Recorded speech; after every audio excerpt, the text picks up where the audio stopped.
Well, this is very interesting.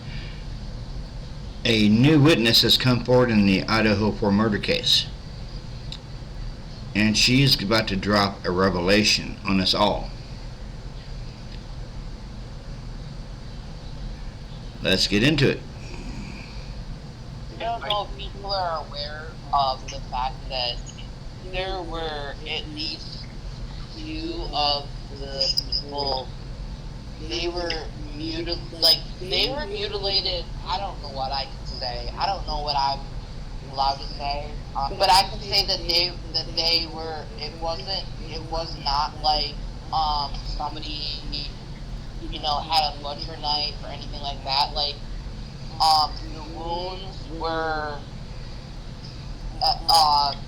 equivalent to something that was much like huge gaping wounds.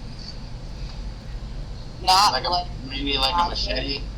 Like I'm talking like if you think about being a hunter and if you think about a deer and all that, if you go through that process in your head, like it was that equivalent, if not worse, like so it's not just like a stabbing situation. It was really like something very sinister.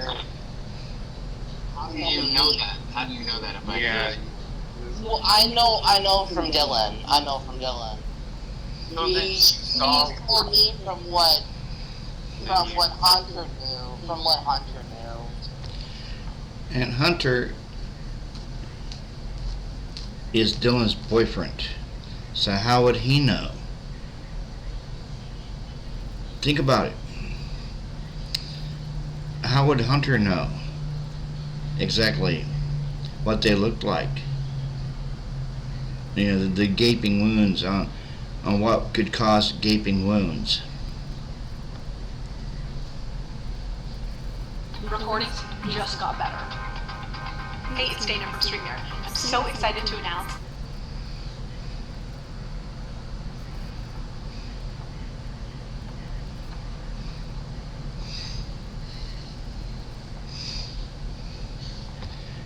Yeah, this witness knows Dylan Mortensen personally. And she was in the apartments in the house right next to 1122 King Road.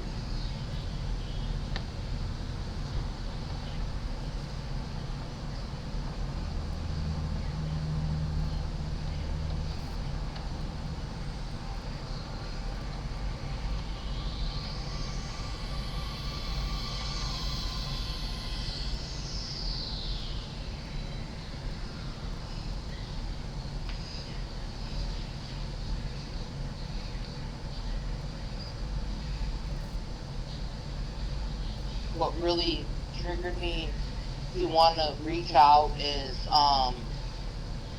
that there's all this stuff that was coming up about the Linda Lane footage and if it was real or not real, and I know from what I've seen personally that it is real, and there's so much misinformation, and it's scary. It's really scary because that is scary. It is very scary because what I've seen, what I've seen, that footage is real. The audio, I can't say everything, because I don't know everything, but I can say from what I've seen, the footage is real, and it's getting to a point where people are lying back and forth, and I thought maybe that I could, by speaking, that I maybe could give some validity to something, and I guess I didn't think that people maybe not believe me, or I got there before 10 o'clock, and I hung out there. We were playing beer pong, we were playing games.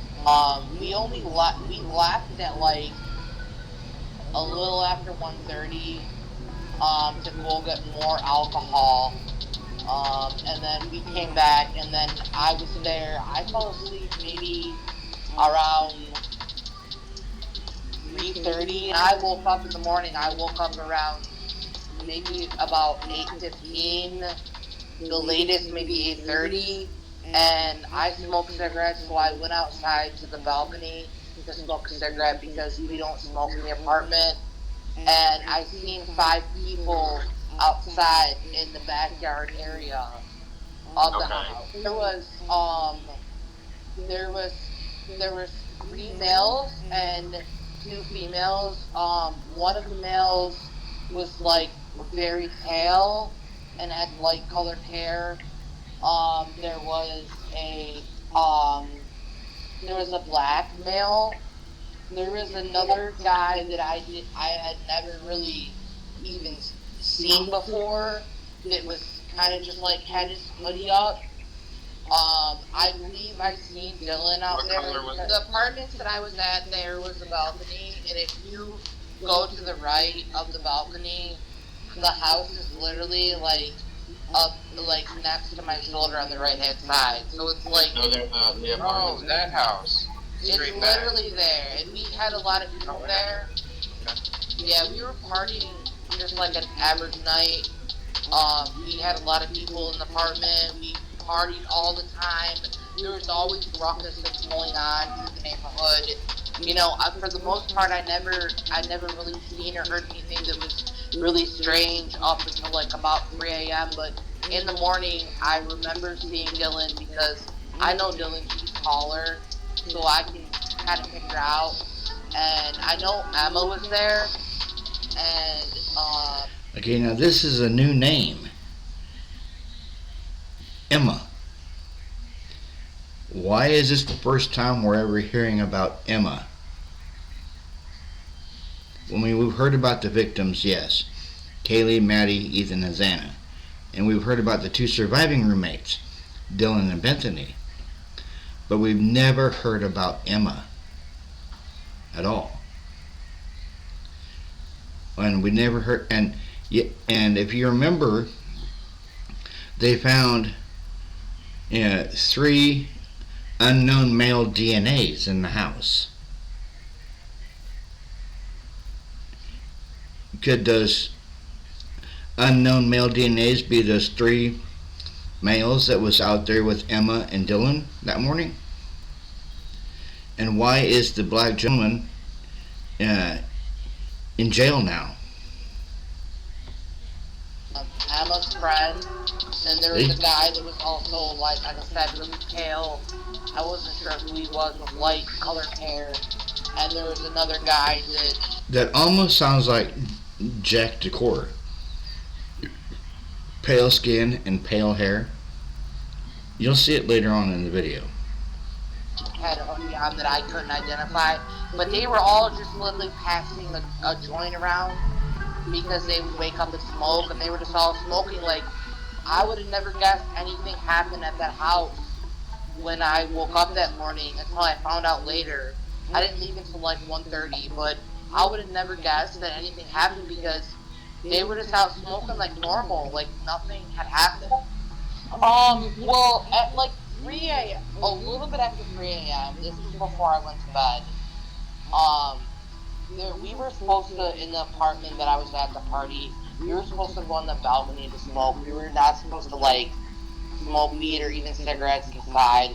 But some people didn't listen to, the people that resided at the apartment. So they would smoke inside anyway.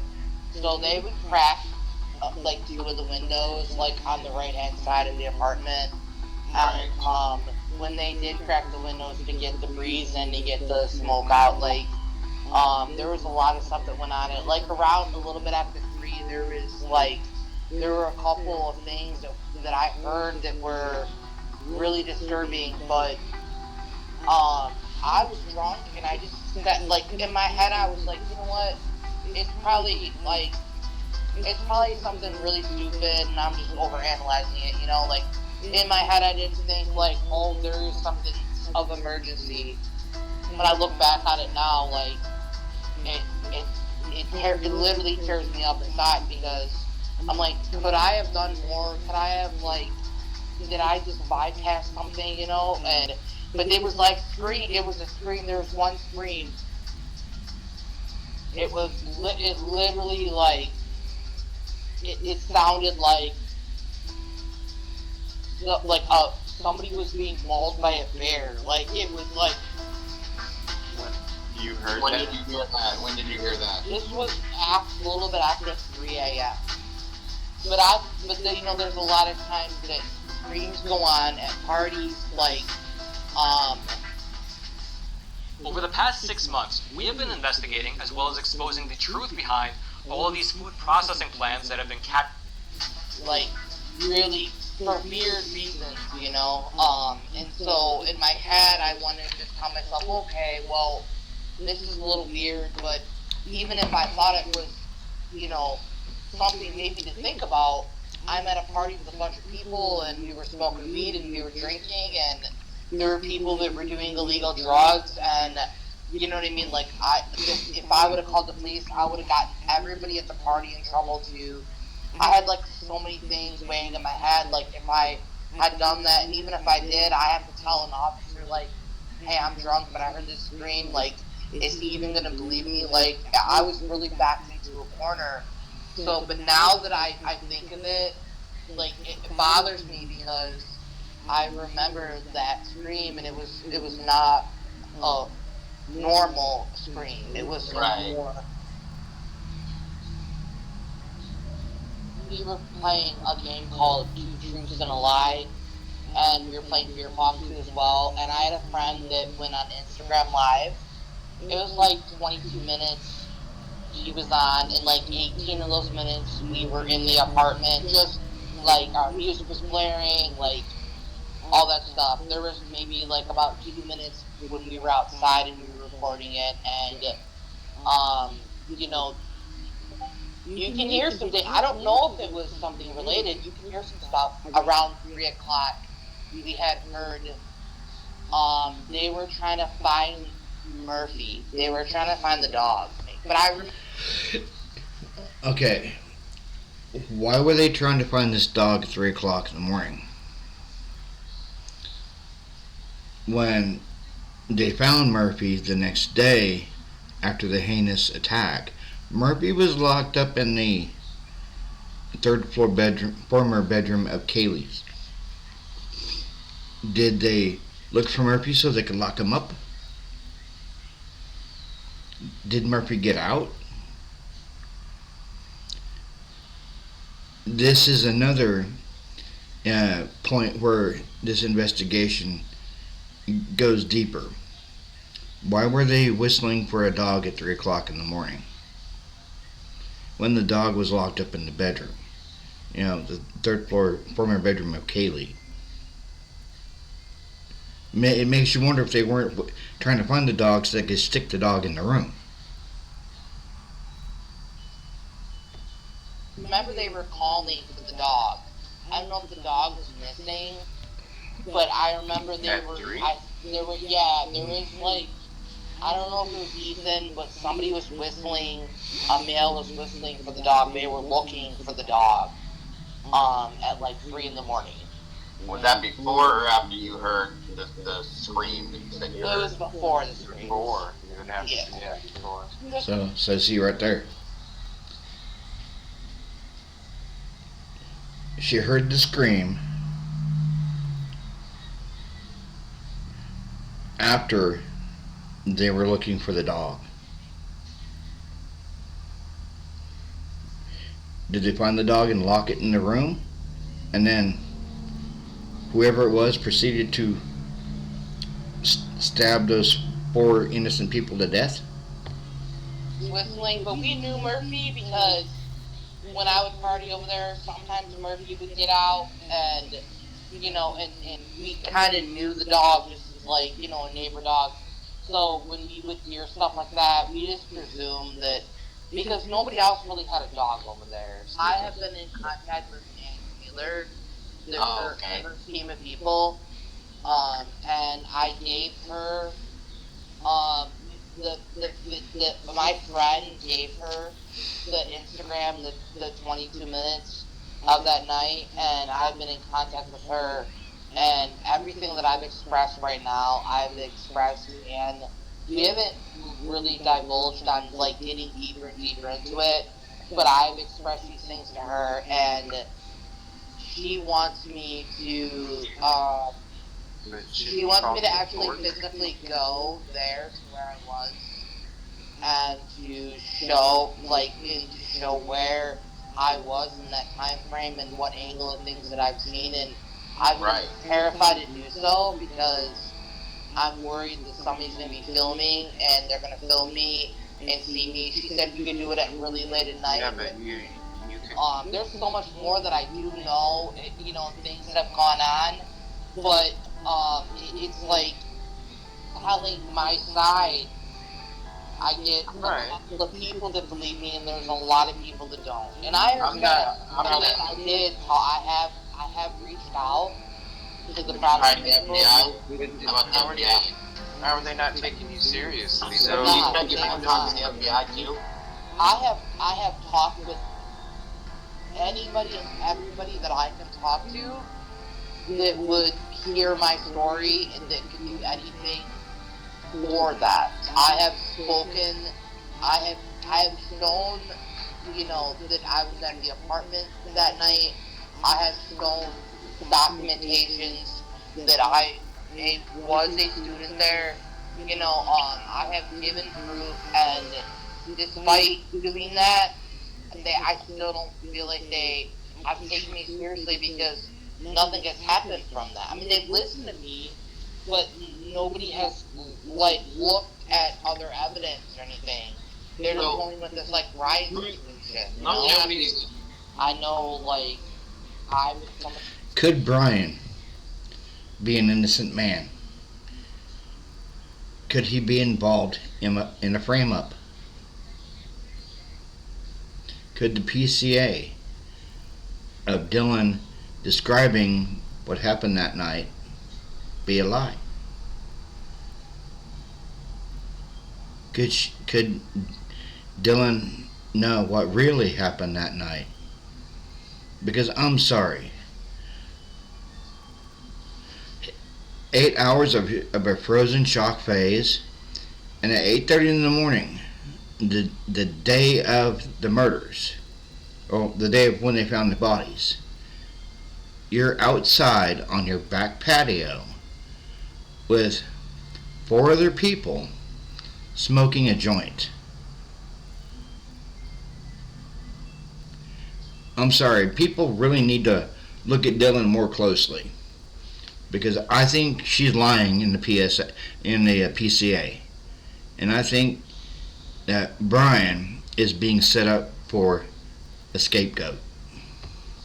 Somebody that did drugs like a lot of my friends did, and there was a lot of things with drugs related in the area, and there was a lot of animosity towards a whole different type of stuff that went on with that. So I personally think, this is my personal opinion, that it had something to do with Kaylee leaving and them not being happy with her leaving because she still had to continue, what they asked her to do in regards to, the drug situation. They were very upset that she was going to leave and move away. Now, who was very upset about that? Was Dylan upset about it? Possibly. This new revelation of Emma? Or what about those 3 other male individuals that was over there the morning they found the bodies, smoking a joint with Dylan, Emma, and the 2 other gentlemen? This case is starting to go deeper than we ever suspected. And I think it all comes down to what Dylan knows. And is Dylan lying to protect her own interests? And maybe that's why Brian's defense team wants to talk to Bethany because she has exculpatory evidence. Maybe Bethany knows Brian's innocent, and that's why she's fighting so hard not to testify on his behalf. And not be a part of it anymore. That's kind of where I think some of it transpired. But that's. So you think she was the target? The initial I target? think they were mad. Yeah, I think they were really mad. They found out she was gonna be there that night when she, and they were really mad because she was gonna be going away and she was a part of helping them, and aiding in their efforts, and so she was really moving away was a big thing for them. But there was a lot of stuff that was going on with the frat and Jack, and there was drama. See right there, folks.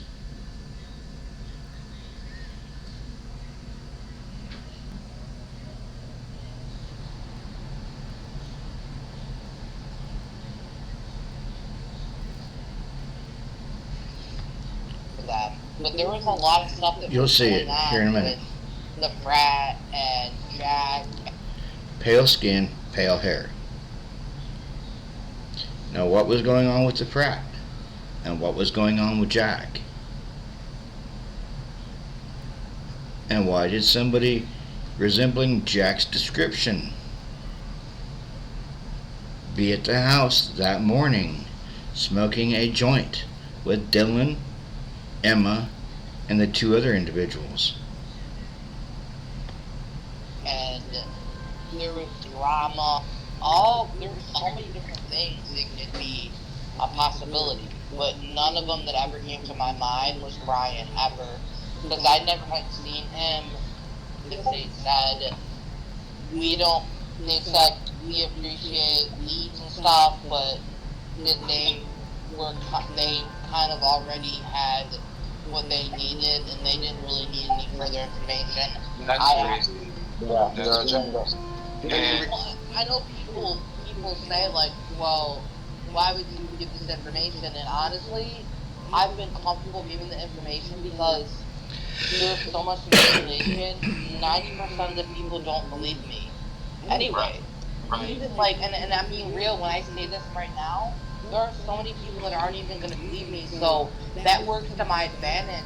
Even though I've seen what I've seen, there's a lot of people that will discredit me or say, no, you can't say it because I was intoxicated and all that stuff. They really kind of threw that out when, like, I expressed to them, like, we were all drunk, a lot of us were high, and I was very honest with them. It's really hard. It's really hard. Like, especially like reading the comments. Like, it's really hard to listen, like, to hear people say things, and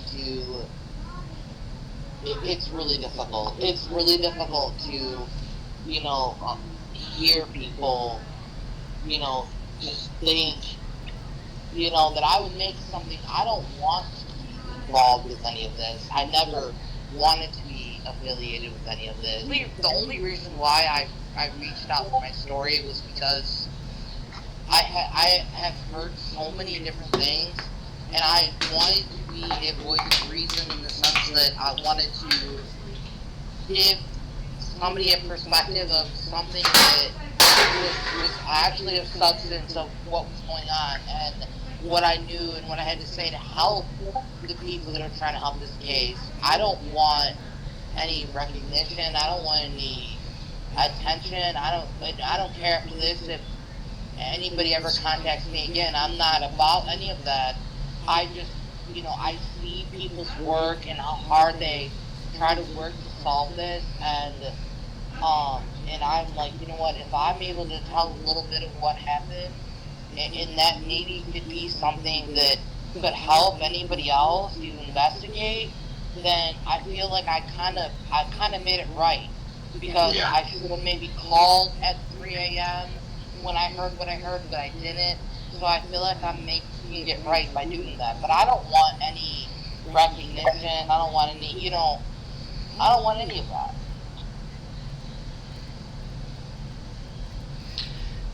Yeah, just like she said, she doesn't want no recognition or nothing like that. Personal trainer, you've been.